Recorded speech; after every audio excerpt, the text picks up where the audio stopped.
জয় কৃষ্ণকালী মায়ের জয়, জয় কৃষ্ণকালী মায়ের জয়, জয় কৃষ্ণকালী মায়ের জয়।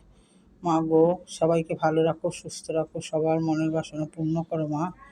দেখো ভক্তরা, এই দেখো আমার পুজো পাঠ সব হয়ে গেল। এই দেখো পুজো দিয়ে তোমাদের এবার ভিডিও করে দেখাচ্ছি। দেখো আসছে বুধবারে আমাবস্যাতে হোমযজ্ঞ হবে।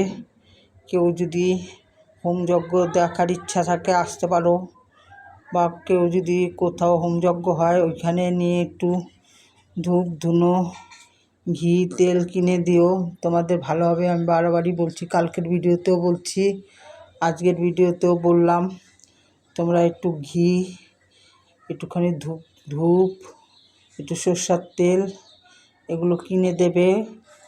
ওই অমাবস্যার দিন জ্বালানো খুব ভালো, মাই আমাকে বলেছে, তার জন্যই আমি বললাম।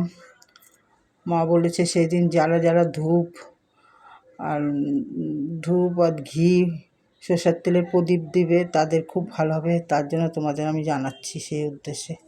জয় কৃষ্ণকালী মায়ের জয়, জয় কৃষ্ণ।